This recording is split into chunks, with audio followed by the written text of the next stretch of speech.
정말 2024년 우리가 1월달을 맞으면서 저와 여러분들 2024년을 어떻게 살아갈까 하는 그런 관점에서 첫 번째 주에는 주면서 살아봅시다 하는 말씀을 나눴고, 두 번째는 한 명의 제자라도 세워봅시다. 그리고 제가 없는 셋째 주에는 전도사님을 통해서 주 안에서 성장합시다, 이런 제목으로 우리가 말씀을 나누었습니다. 오늘 이제 마지막 주로 2024년 하나님의 자녀로 살아갑시다, 이런 제목으로 말씀을 나누고자 합니다.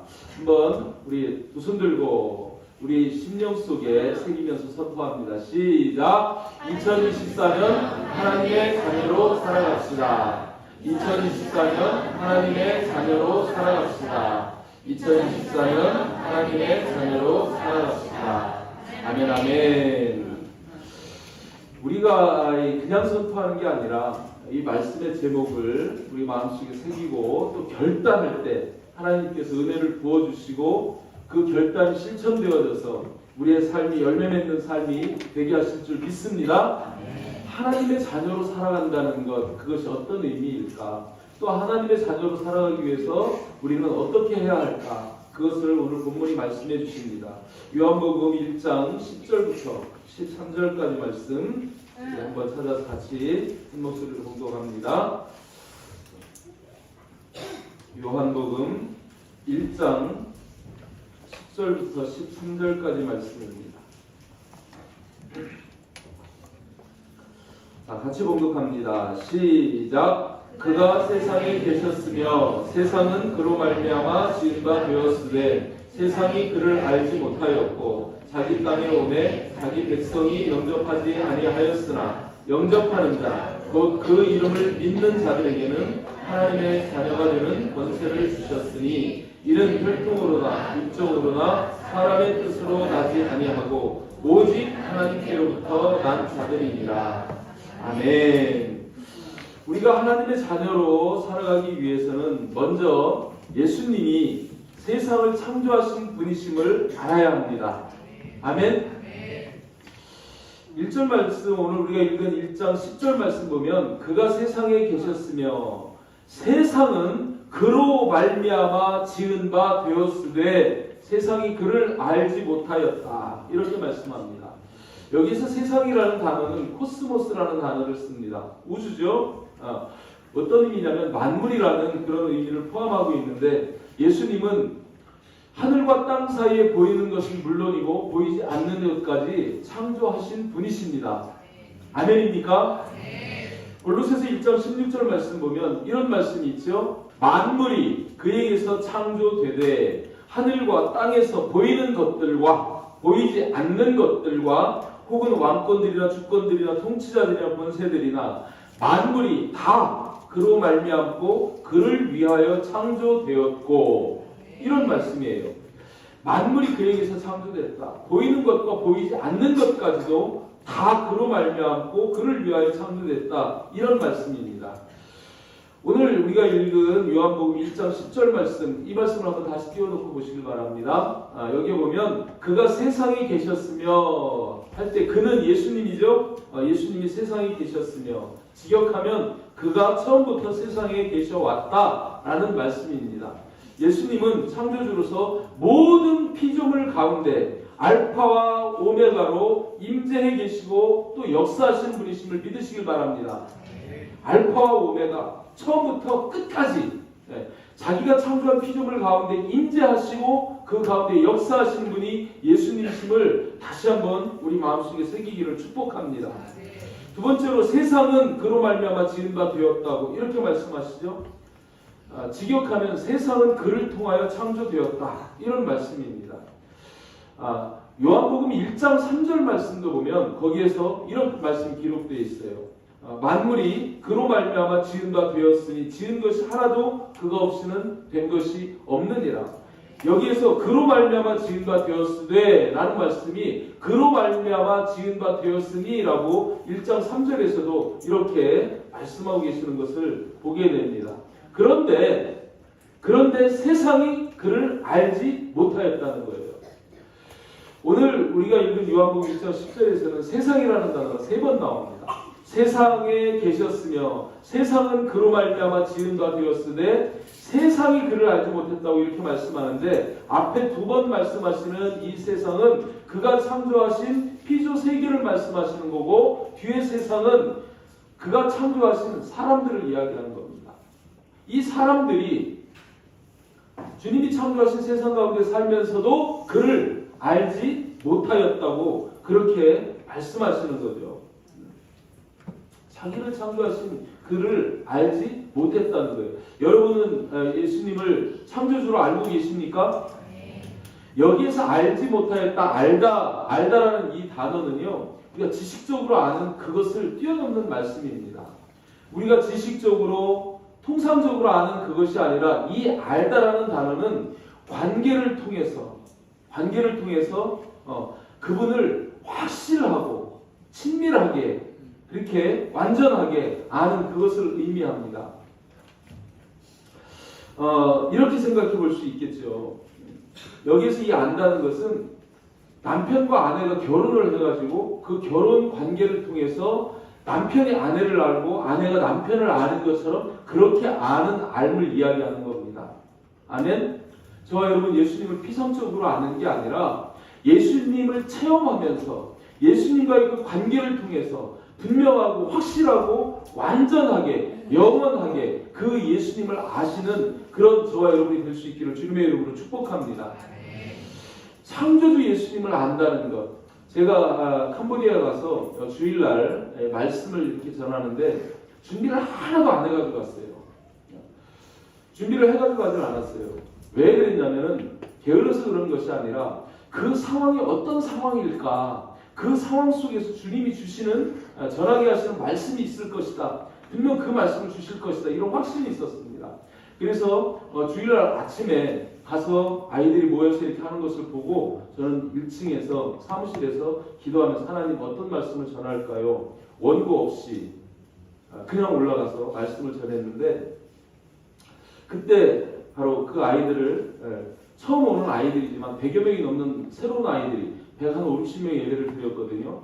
거기에서 100여 명이 넘는 새로운 아이들에게 주님이 어떤 분이신지를 알리고 그 주님을 믿게 하고 영접 기도까지 시켜야 되겠다, 이런 말씀이 들어서 그냥 즉석에서 그렇게 이제 설교를 했는데, 그 설교 준비할 때 제가 밑에 사무실에 앉아있는데 책상 위에 캄보디아 개미가 엄청 많더라고요. 아주 작은 개미예요. 너무 작은 개미들이 막 책상에 자세히 보니까 막 파글파글해요. 막 그 개미들이 막 기어 다니는 거예요. 그래서 제가 개미에게 말을 걸었습니다. 개미야, 여기가 어딘 줄 아니? 개미들이 어딘데요? 여기는 책상이야. 여기가 시온 교회야. 그거 아니? 여기가 속한 곳이 뜨람끄나란다. 아니? 여기가 캄보디아 땅이란다. 아니? 여기가 동남아시아야. 알아? 이게 지구야. 이게 우리가 속한 태양계야. 이게 우주야. 아니? 개미가 알겠습니까? 그런데 우리가 그 개미와 같다는 생각이 드는 거예요. 여러분, 우리가 학교 다니면서도 인과법칙을 배우지 않습니까? 그래서 제가 볼펜을 꺼내가지고 그 아이들에게 얘기했어요. 이 볼펜입니다. 이 볼펜이 저절로 생겼을까? 그죠? 그 시온 교회가 저절로 생겼을까? 근데 개미는 태어나서 보니까 거기 그런 게 있는 거예요. 근데 누군가가 그걸 만들었으니까 존재하는 거 아닙니까? 원인이 있으니까 결과가 있는 거 아니에요? 그런 것처럼 이 개미들이 그것을 깨닫지 못할지라도 우리가 살고 있는 이 땅, 이 세계 하나님이 창조하신 거란다. 원인자이신 하나님이 계시기 때문에 결과적으로 존재하는 거란다. 우리는 그 속에 살고 있다. 그 캄보디아 아이들에게 그렇게 설명을 하면서 그 하나님의 창조 세계 가운데 그분이 창조이심을 우리는 믿어야 한다. 그런 것들을 이렇게 증언을 했었습니다. 여러분, 우리가 잠시 이 땅에 태어나서 살면서 대한민국이라는 이곳, 세종이라는 것, 대한민국이라는 곳, 이곳이 세종이 여기 있었습니까? 처음부터 누군가가 만들지 않았으면 없던 곳 아닙니까? 그런데 있잖아요. 그런 것처럼 우리가 잠깐 태어나서 개미처럼 생활한다고 해서 그게 원인자가 없는 건 아니라는 거예요. 모든 창조의 원인이신 분, 모든 것을 창조하신 분, 우리는 그분을 예수님이라고 합니다. 아멘. 그 예수님을 창조주로 아시고 믿는 은혜가 저와 여러분들이 있기를 주님의 이름으로 축복합니다. 개념적으로 그냥 지식적으로 잠깐 아는 것이 아니라 깊은 묵상을 통해서 그 예수님이 정말 세상을 창조하신 분이요 나를 창조하신 분이라는 사실을 깨닫고 알고 믿는 은혜가 있기를 주님의 이름으로 축복합니다. 거기서부터 우리 믿음이 출발하는 것이기 때문에 그렇습니다. 그런데 이 예수님을 그렇게 믿지 않고 영접하지 않는 사람들이 있다는 거예요. 요한복음 1장 11절 말씀을 보면 자기 땅에 오매 자기 백성이 영접하지 아니하였다 이렇게 말씀하셔요. 예수님이 이스라엘 유대 땅에 오셨습니다. 그들은 하나님께서 택하신 하나님의 백성이죠. 그죠? 자기 땅에 이거를 더 세밀하게 말씀 자기 집에 오매 자기 자녀들이 영접하지 아니했다는 거예요. 아빠가 집에 들어왔는데 그 자녀들이 자기 아버지를 몰라보는 거예요. 자기 아버지를 아버지로 여기지를 않는 거예요. 그런 일이 유대 땅에 일어났다라고 그렇게 말씀하시는 겁니다. 자기 땅에 오면 이 세상을 창조하신 분이 그분이니까 자기 땅이죠. 자기 소유죠. 그리고 자기 백성이라고 말씀하십니다. 모든 사람이 예수 그리스도 창조하신 예수님의 자녀들입니다. 그럼에도 불구하고 그들이 자기들의 주인이고 자기들의 왕인 이 예수님을 영접하지 않았다는 거예요. 여러분 영접이라는 의미가 어떤 의미인 줄 아십니까? 집에 손님이 오면 그 손님을 맞이해서 대접하는 그런 영접을 말씀하는 게 아니에요. 이 영접은 예수님을 자기 땅에 오셨으니까 그죠? 예수님이 나의 주인이시고 그리고 또 그분이 자기 백성이라고 말씀하시는 그분이 나의 왕이시기 때문에 그분을 나의 왕으로 영접해서 모시며 함께 교제하는 이것을 영접이라고 그렇게 말씀하는 겁니다. 여러분 우리의 주인이 누구십니까? 확실합니까? 그분이 우리의 왕이십니까? 이게 믿어져야 그분을 영접할 수 있는 거예요. 우리 진짜 그분을 나의 주인으로 내 삶의 주인으로 그분을 내 삶의 영역에 왕 되신 분으로 영접해야 하는데 이스라엘 백성들 영접하지 않았다는 거예요. 여러분 우리가 예수님을 영접한다는 것은 신부가 신랑을 맞아들이는 것과 같은 것입니다. 이스라엘 백성들 그의 소유요 그의 백성이면서도 그를 영접하지 아니하였다. 이 영접하지 아니하였다라는 의미는 단순히 맞아들이지 않았다는 것이 아니고 그분을 거부했다는 의미가 담겨져 있는 겁니다. 의도적으로 예수님을 거부하고 그보다 더 적극적으로 예수님을 반대하고 그 예수님을 십자가에 못 박고 그 예수 믿는 자들을 박해했던 것이 유대인인 것을 기억하시길 바랍니다. 영접하지 않는 자는 예수님을 반대하게 되어 있고 거부하게 되어 있고 예수님을 박해하고 핍박하고 예수 믿는 자들을까지도 그렇게 하는 것이 그것이 영접하지 않았다는 그 의미 속에 담겨져 있는 것이죠. 왜 이들이 예수님을 영접하지 않았을까요? 그 사실이 요한복음 3장 19절 20절에서는 이렇게 말씀합니다. 그 정죄는 이것이니 곧 빛이 세상에 왔으되 예수님은 참빛이시죠? 그 참빛으로 세상에 왔으되 사람들이 자기 행위가 악함으로 빛보다 어둠을 더 사랑했기 때문에 영접하지 않았다는 거예요. 죄인이죠. 악하죠. 어둠 속에서 살죠. 그 어둠을 더 사랑해서 빛 대신 예수님을 영접하지 않았다는 거예요.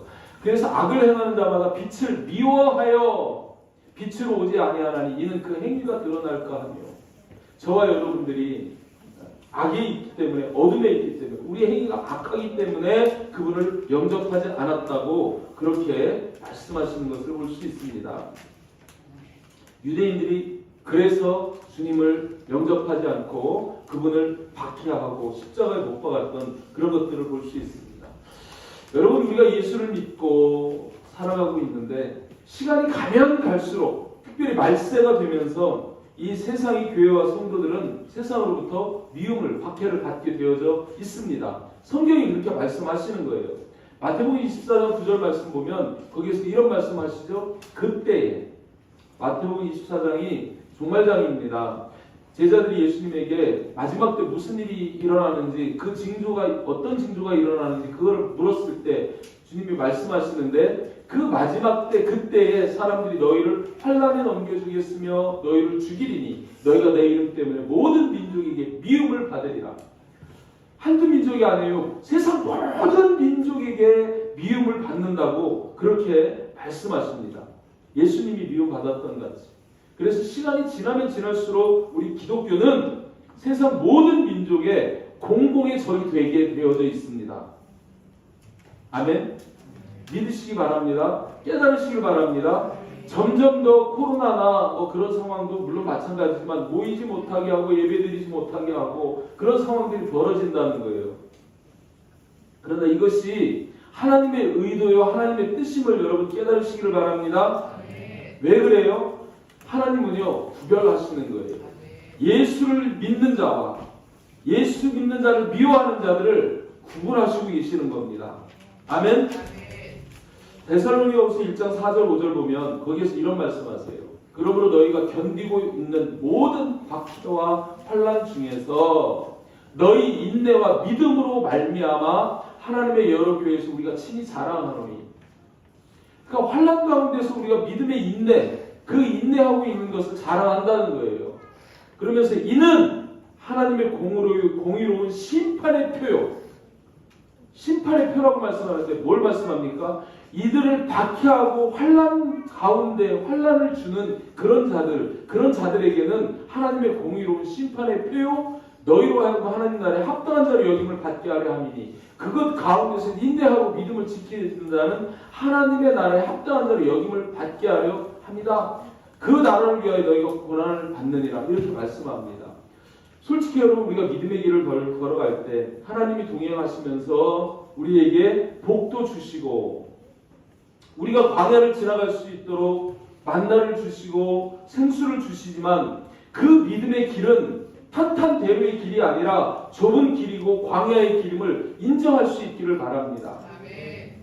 복 받으세요. 예수 믿으면 잘 됩니다. 자녀가 잘 되고요, 사업이 잘 되고, 뭐가 잘 되고 복 받고, 물론 그것도 중요하지만 기본적으로는 예수 믿는다는 것이 고난의 길이고 환난의 길일 수 있다는 거예요. 그걸 인정하지 않으면 예수 믿다가 조금 힘들면 튕겨쳐 나가고 떨어져 나가고 세상으로 돌아가고 그렇게 되는 거예요. 아닙니다. 우리가 예수를 믿는다는 것은 인내해야 합니다. 참아야 합니다.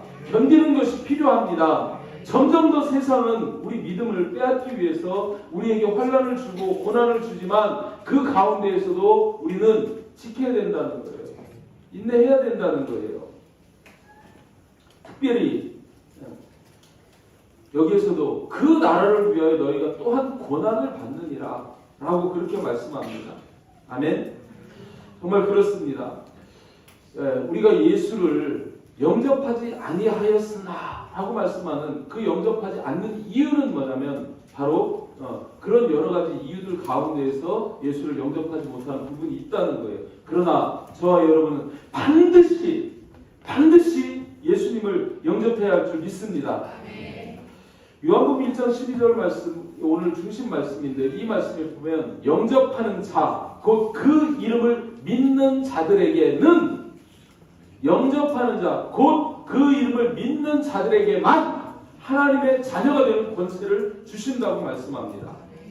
하나님의 자녀가 되는 권세를 주신다는 거예요. 영접하는 자, 곧 그 이름, 예수 그리스도의 이름, 예수 그리스도의 인성, 신성, 능력, 그 모든 전 인격을 믿는 자들에게 하나님의 자녀가 되는 권세를 주신다고 그렇게 말씀합니다. 바로 앞절에서는 그죠? 정반대로 예수님을 영접하지 아니하였지만 여기에서 영접하는 자들에게는 이렇게 하나님 자녀가 되는 권세를 주신다고 말씀하시는 거예요. 예수님을 나의 주인으로, 나의 왕으로 영접하는 그 개인에게 지금 초점이 맞춰져 있는 거예요.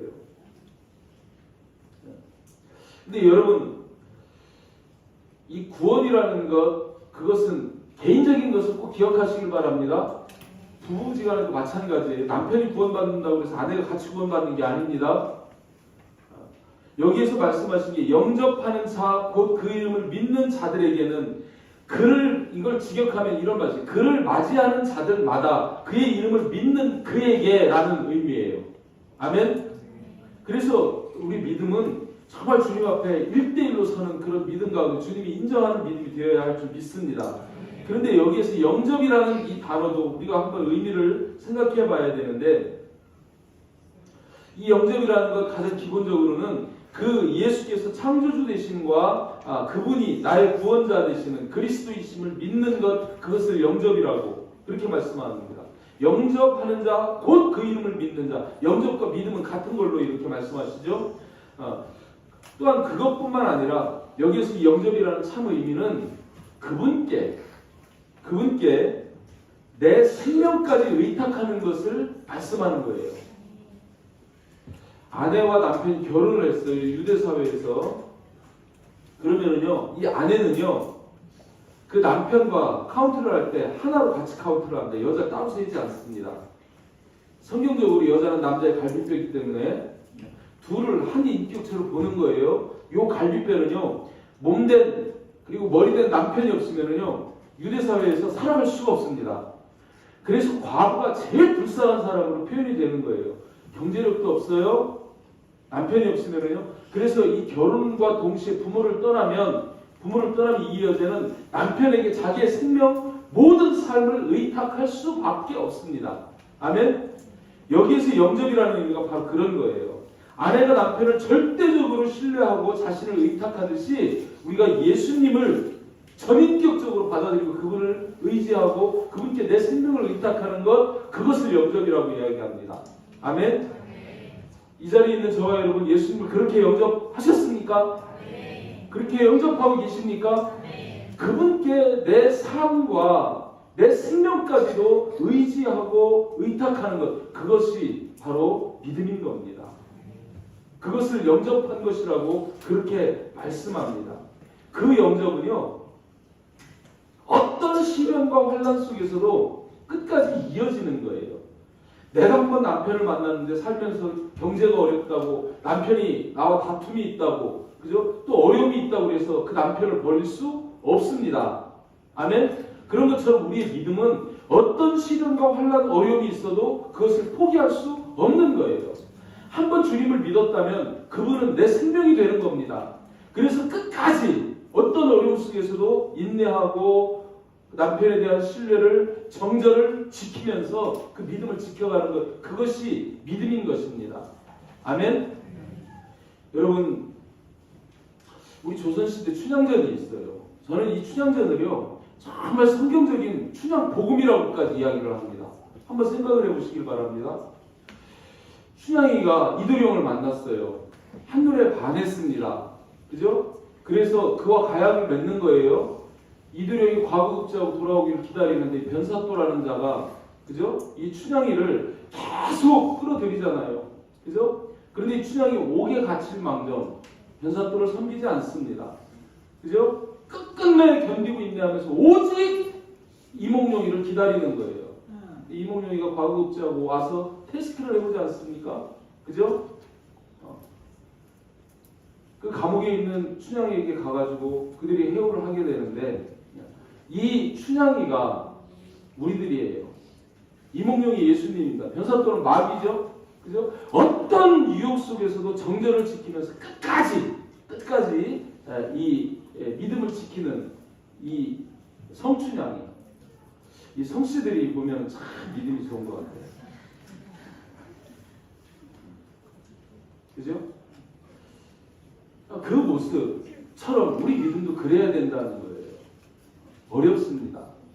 감옥에 갇히는 환란이 있을 수도 있어요. 그러나 예수에 대한 믿음, 그 믿음을 버리지 않고 끝까지 지키는 것, 그것이 바로 우리의 믿음이고 예수 그리스도를 영접하는 그런 모습이라는 거예요. 아멘? 저와 여러분의 믿음이 그런 믿음이 되기를 주님의 이름으로 축복합니다. 성경에도 있는 말씀이지만 정말 저와 여러분이 믿음 생활을 하면서 저도 여러분에게 좋은 얘기 하고 싶어요. 우리 하나가 되는 교회 예배드리는 여러분들, 예배드리면서 세상에서 잘 되고 복 받고 자녀들이 잘 되고, 그죠? 모든 것이 잘 된다, 잘 됐으면 물론 바랍니다. 그렇게 주님이 또 역사하실 것이지만 그것만 이야기하다 보면 이 마지막 때 너무 속절없이 환란이 오면 믿음을 떠나기 때문에 제가 말씀드리는 거예요. 여러분 한번 따라서 합니다. 고난 없는 영광은 없다. 믿음에는 반드시 믿음을 지키기 위한 고난이 있어요. 우리 믿음을 테스트하는 하나님의 시험도 있어요. 마귀의 유혹도 있어요. 그러나 그것을 이길 때 우리에게 영광이 있다라는 사실을 기억하시길 바랍니다. 아멘. 로마서 8장 16절 17절 보면 거기에서 이렇게 말씀하셔요. 성령이 친히 우리의 영과 더불어 우리가 하나님의 자녀인 것을 증언하시나니. 저 여러분들 하나님의 자녀입니다. 하나님의 자녀로 살아가시기를 축복합니다. 이렇게 성령이 우리가 하나님의 자녀인 것을 증언하시는데 자녀이면 자녀에게는 어떤 권세가 주어지냐면요, 상속자가 된다는 의미가 포함되는 거예요. 그가 상속자입니다. 하나님의 상속자입니다. 우리 육신의 아버지가 가지고 있는 재산 정도를 물려받는 게 아니고 하나님 나라를 상속받는 그런 상속자라는 거예요. 그리스도와 함께한 상속자라고 그렇게 말씀합니다. 그런데 우리가 그와 함께 영광을 받기 위하여 고난도 함께 받아야 할 것이니라. 이렇게 말씀하는 거예요. 그래서 영광을 받기 위하여 고난도 함께 받아야 한다고 그렇게 말씀하시는 것을 볼 수 있습니다. 가나안을 차지하기 위해서는 가나안의 그 숱한 전쟁을 치러야 하고 목마름과 또 갈증과 배고픔을 견디며 나가야 한다는 거예요. 근데 성령이 함께 하시면서 인도해 주시는 것을 믿으시기 바랍니다. 이렇게 믿음에는 고난이 따르지만 그 고난 가운데에서 영접하는 자, 그 이름을 믿는 자들에게 하나님의 자녀가 되는 권세를 주셨다는 거예요. 여러분, 우리가 예수 믿기 전에는 하나님의 자녀에 반대되는 개념이 있었습니다. 뭐였습니까? 마귀의 자녀였습니다. 마귀의 자녀였습니다. 요한일서 3장 10절에 보면 분명하게 이렇게 말씀하시죠. 요한복음 3장, 요한일서 3장 10절 말씀 있나요? 이러므로 하나님의 자녀들이라고 나와요. 하나님의 자녀들과 마귀의 자녀들이라고 이렇게 나옵니다. 그러니까 세상에는 하나님의 자녀와 마귀의 자녀 딱 두 부류가 존재를 합니다. 마귀의 자녀는 누구예요? 의를 행하지 아니하는 자 또는 그 형제를 사랑하지 아니하는 자는 하나님께 속한 하나님의 자녀가 아니라 마귀의 자녀라고 이렇게 말씀합니다. 마귀의 자녀에게는 반드시 심판이 있습니다. 심판의 결과엔 멸망이 있습니다. 그러나 예수님을 영접하면, 예수님을 믿으면 이 마귀의 자녀에서 하나님의 자녀로 신분이 바뀌는 거예요. 저와 여러분은 이미 예수를 믿는 자입니다. 그래서 우리는 하나님의 자녀입니다. 또 하나님의 자녀된 권세를 받은 자들입니다. 우리 여기에 말씀에 그렇게 말씀하시죠. 하나님의 자녀로서 그 권세를 주셨다고 말씀하시죠. 믿는 자들에게는 하나님의 자녀가 되는 권세를 주실 것이니가 아니고 주셨으니라고 이렇게 말씀하셔요. 아멘. 우리가 예수를 믿는다는 이유 그 하나만으로 하나님께서는 그 믿는 자에게 하나님의 자녀가 되게 하십니다. 하나님의 자녀라는 의미는 구원받은 상속자라는 의미가 있는 거예요. 우리에게 구원을 주셨습니다. 그것뿐만이 아니고 하나님의 자녀로서의 권세를 주셨다는 거예요. 이 권세가 무슨 권세인지를 아십니까? 창세기 1장 28절에 있는 권세를 말씀하는 거예요. 창세기 28장에서 하나님이 우리를 창조하시고 우리에게 복을 주시면서 하신 말씀이 있죠. 어떤 말씀입니까? 생육하고 번성하여 땅에 충만하라. 이게 어떤 축복이에요? 여러분, 생육이 일어납니다. 하는 일이 다 잘 돼요. 날마다 번성해집니다. 아멘? 그래서 우리의 영향력이 세상에 충만해지는 거예요. 이게 하나님이 우리에게 주신 복입니다. 하나님의 자녀에게 주신 권세입니다. 그것뿐만 아니라 정복하는 복을 주신 거예요. 다스리는 복을 주신 거예요. 어떤 세상적인 시련, 환난, 우리 질병이 다가오고 고난이 다가와도 정복할 수 있습니다. 다스릴 수 있습니다. 하나님이 우리에게 그 복을 주신 거예요.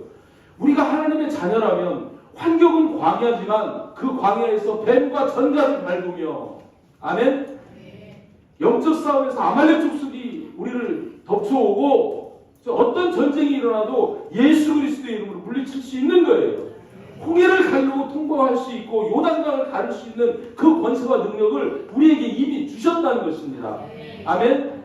그런 모습이 하나님의 자녀의 모습입니다. 하나님 자녀의 권세입니다. 아멘. 2024년 우리가 살아갈 때에 정말 저와 여러분 믿는 둥 많은 둥 힘이 있는 둥 없는 둥 그냥 믿는 사람이나 안 믿는 사람이나 세상 사람처럼 비슷비슷하게 이렇게 살아가는 그런 삶이 아니고 구원받은 하나님의 자녀로서 또 하나님의 왕자 아닙니까? 왕자의 권세 아닙니까? 자녀의 권세를 주셨다는 것은 왕자로서의 권세를 주셨다는 거예요. 아멘? 그 권세가 바로 창세기 1장 28절에 그런 권세입니다. 아멘?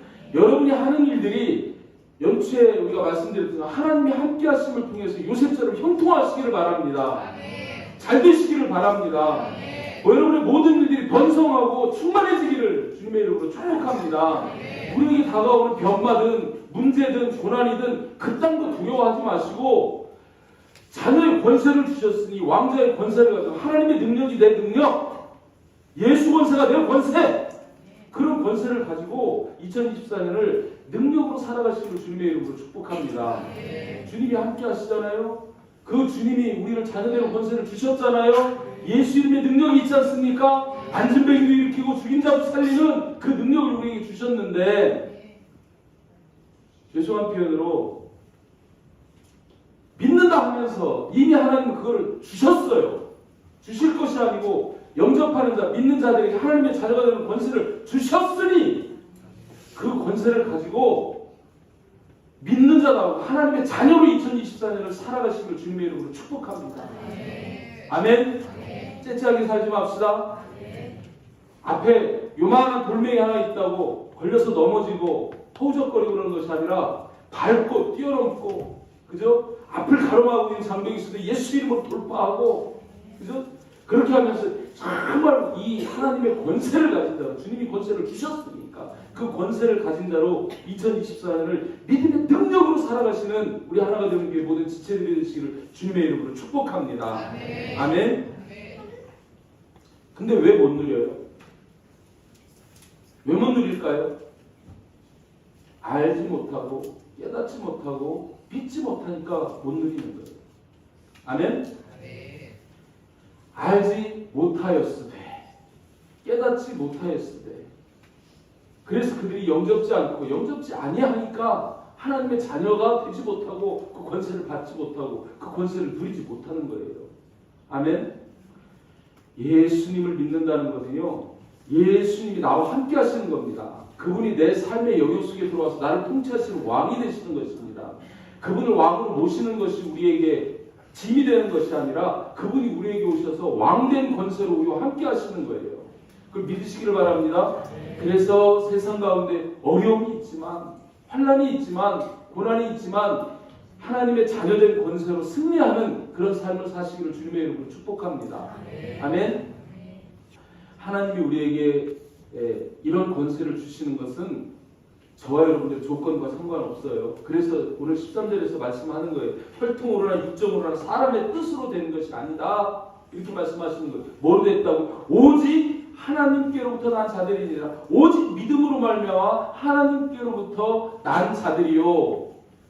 그래서 하나님의 자녀가 된 자들이요. 하나님이 우리에게 주신 권세를 받아 가진 자들이라고 말씀합니다. 아멘. 하나님이 우리에게 주셨습니다. 우리가 노력해서 얻는 것도 아니고 하나님의 선물입니다. 하나님이 우리에게 주신 것이 내가 노력해서 한 것이 아니고 하나님이 공짜로 주신 것이지만 선물을 받았으면 그 선물은 내 것입니다. 아멘. 그걸 받았으면 누려야 됩니다. 거듭 말씀드리지만 2024년 하나님이 우리에게 하나님의 자녀가 되는 권세를 주셨으니, 그걸 선물로 주셨으니 저와 여러분은 그 권세를 받은 자로서 누리면서 사시기를 주님의 이름으로 축복합니다. 아멘. 당당하게 사십시다. 능력으로 사십시다. 예수의 권세로 사십시다. 그래서 2024년이 정말 빛나는 한 해, 정말 주님 안에서 능력으로 승리하는 한 해 되시기를 주님의 이름으로 축복합니다. 아멘.